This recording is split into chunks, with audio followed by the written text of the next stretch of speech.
Good morning, good afternoon, whichever part of the world you are watching us from, and to our Muslim brothers, Eid Mubarak. Welcome to another VUKA show. VUKA is a Zulu name which means arise, and it's also a Kiswahili word which means cross. VUKA show is a show that brings civil society to share their perspectives around different health issues, with the purpose of reaching out to policymakers who have the responsibility of taking actions, making decisions that make the policy environment better for us to achieve the targets that we have. For TB specifically, we have the targets of ending the disease by the year 2030. It's just a few months to go to 2030. If we don't have these conversations, if we don't ask our leaders the hard questions, we might be caught unawares. We are therefore bringing experts, persons infected by the disease, to share their perspectives and tell us what do they think the leaders should do differently. On the show today, we have a very distinguished guest, a very seasoned advocate, a good friend of mine. He has been doing advocacy for TB for the longest time, not just in Africa, not just in Nigeria, his country, but the world over. His name is Austin Arinze from Nigeria. Austin, welcome to the show. Thank you, Evelyn. Thank you for inviting me to the show. Thank you. And I'm pleased to be on the show. Thank you. Thank you so much. Before we take a deep dive into the show today, kindly give us a brief introduction about yourself. Okay, thank you once again, and good morning. Let me join in saying good morning, good afternoon, and good evening to all your viewers, wherever they are around the world. And greetings to Africa Act Africa members, and also my team at Afro Global Alliance. My name, like you just introduced, is Chief Austin Arinze Obiefuna. I'm from Nigeria, Anambra State, Nigeria. I live and resident in Ghana. I work globally and regionally as well, specifically in TB and HIV as well. I lead a very strong civil society NGO organization, Afro Global Alliance, and also Africa Coalition on Tuberculosis. That is me, and I've been an advocate for TB for over 20 years now. I'm very passionate about it. I work, I think, I eat, I do everything. I bathe TB. So, and I'm happy to be part of this in my lifetime. Thank you, Austin. Let me also take this opportunity to remind our viewers that we are live on Twitter, on Facebook, and all other social platforms. Feel free to ask your questions.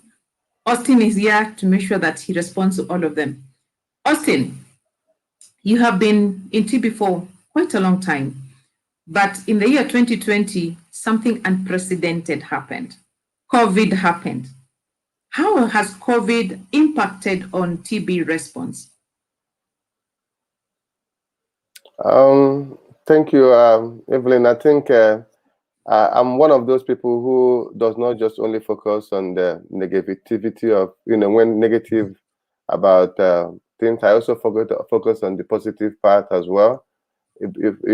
Probably I would say before 2020, we've seen great leadership in tuberculosis for the first time. We've seen strong leadership coming from all sectors. Seeing strong leadership coming, especially from the Stop TB Partnership Geneva, and also from the Global Fund as well. Seeing the need, to increase attention and funding, to tuberculosis. So it's something that has been happening, which is good. Though we have never been on track, because no matter how you see it, the funding for TB has always been marginalized. We've never received, great attention, like the way we see in COVID today. But again, if you read through and see the kind of discussions happening around COVID, you can see that it wears almost the same kind of clothes with tuberculosis. So why can't we use the opportunity, to see how we, put together some kind of integrated COVID and TB intervention, so that the world can actually have more attention to TB and also have that political will that we want to achieve. We've seen civil society rise, to the core. We've seen during the COVID, we've seen that civil society have come up with very innovative evidence-based research interventions that shows that if funding is actually given, attention is given to TB, a lot can be done. We can actually end TB in our lifetime. Why can't we practice what we preach? We say we want to end TB. How do we end TB? We can never end TB by doing the same thing, because if we keep doing the same thing, we'll get the same result. And the same result is not what we want. To have different results. We want to have more positive, encouraging results coming out from the efforts, the kind of passion that people have, that they put in TB. I know how you work, in Kenya. I know how everybody work. I mean, I need to single out this name. The chicken works at the Stop TB Partnership as well. These are very strong leaders who have strong passion for TB, and their team. We have the Global Fund, from Mike Dabo to Peter Sands, and they are all very interesting people that also understand that TB needs to have a real strong push, a real strong attention. And that brings me to the high-level meeting. We'll talk about the high-level meeting, despite the fact that we did not see COVID coming when taking decisions around the high-level meeting. But have we ever met those targets? What are we doing at the country level? You see this beautiful document coming from the civil society, The Deadly Divide, that was released, which is a kind of a civil society version perspective of the United Nations Secretary General report, and which is actually the reality on the ground. You see the reality coming from the Deadly Divide. And also, I'm happy that actually we have a 6 calls, call to action on the Deadly Divide. And the 6th call to action is actually what we're implementing now in countries, having some kind of recovery mechanism to avert the kind of devastating things that we're seeing from COVID. COVID has really set TB behind, more than 12 years behind, and that's not what we want to see. But we want to recover. We have passion for what we do. So where countries are working to recover, we're supporting countries through the both. Apart, civil society are sitting together at the same table with all sectors, private sector, working through CCM, and thanks to Global Fund and Stop TB Partnership, they are working, all day to make sure that countries move quickly as they request for their COVID-19 response mechanism through the Global Fund, and also support through the Stop TB Partnership. We are seeing tremendous, kind of proactive actions coming from these institutions, thanks to them. But again, what are we doing in our region, Africa? What is the African Union doing? I think it is time that we all need to put our heads together, to have one positive, unified face to.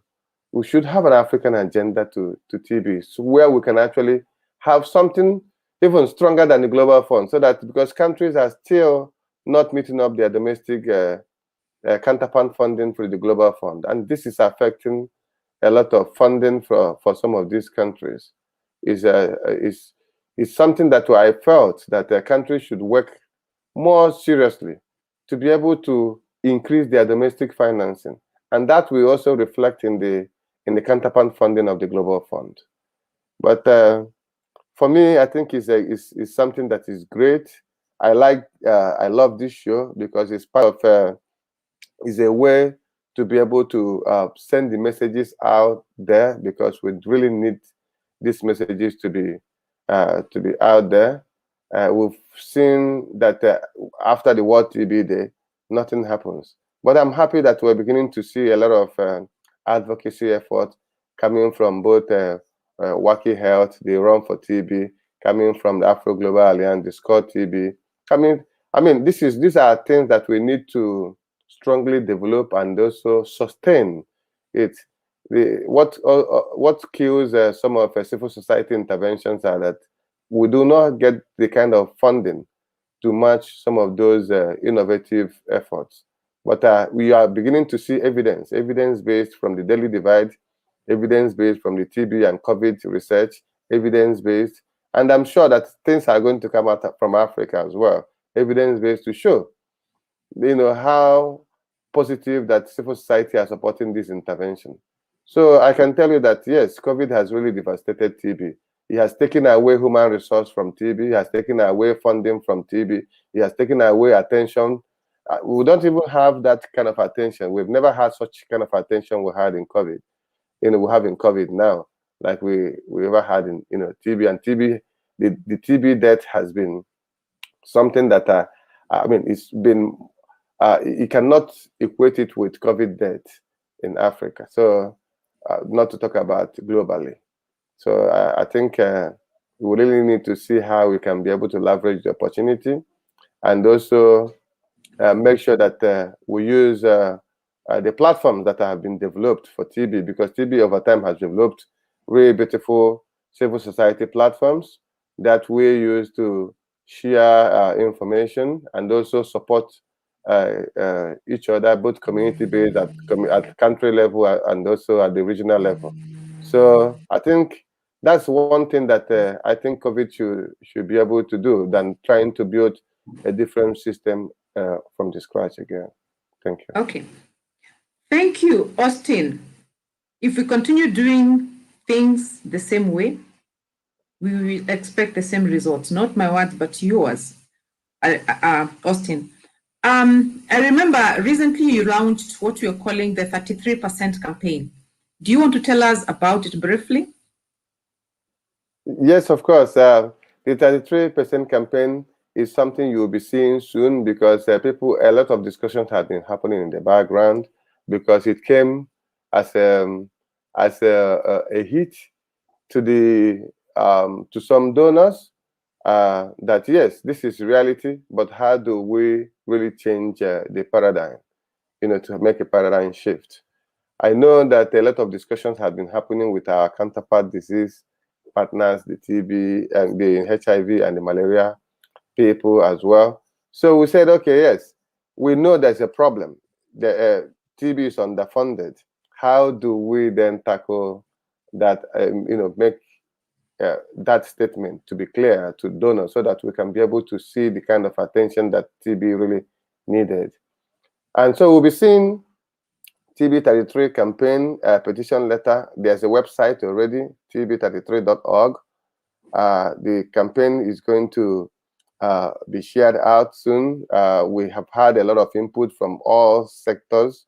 It's not just a civil society campaign now. It's a broader thing that we are going to be seeing happening. Our HIV folks now understand that we are not just focusing on disease splits, but we are focusing on anything that can bring finance to TB, to get TB to necessary attention. We have a very beautiful assessments coming from the Stop TB Partnership. If you go to the Stop TB Partnership platform, you will see disaggregated data coming from for countries, what we need to do, the kind of funding that we need to be able to support countries to end TB, because we need to practice what we preach. If we say end TB, we need to end TB.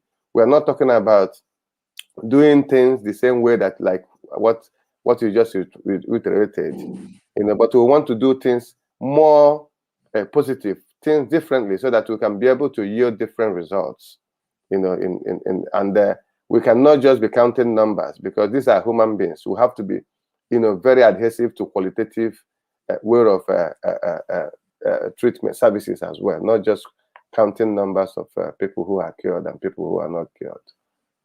Thank you so much, Austin. Fortunately, time is not on our side. I can see there are quite a number of comments coming up down on the screen. I'll just read one. It's time, this is from Andrew Mwathe, it's time to reclaim the attention that has been diverted from TB to COVID. It's possible to work concurrently to end the two diseases. I agree with Mwathe, and I also agree with what Austin has brought up, that we need to integrate TB into, we need to integrate COVID into TB response. We need to increase our investments into tuberculosis, and we need to remember that we only have a few months to 2022 and a few years to 2030, where the world will hold us accountable to commitments that we have made. That's all the time we have had. We had for today. I wish we had more time. Just to remind you, the VUKA show, this is a show that is jointly organized by Waki Health and Stop TB Partnership, or in ensuring that we end TB in the world by 2030. Thank you so much. My last comment. Yeah. Make your last comment briefly. My last comment should be that civil society, that we should not allow anybody to dictate to us, that we have evidence-based documents now to be able to yield the advocacy kind of effort that we need in countries. The daily divide is a very strong tool. The USAID is now using it as a very strong advocacy document, and is championing the challenge facility that we're seeing the biggest challenge facility coming from the Stop TB Partnership ever, and it's all based on the daily divide. So let's focus on building this evidence. It's very important, but again, let's all work together. Let's not leave no one behind. Thank you. Let's leave no one behind. Words from Austin Arinze. Thank you so much. Until next week when you have another VUKA show. Thank you. See you then. Bye. Thank you. Thank you. Bye-bye.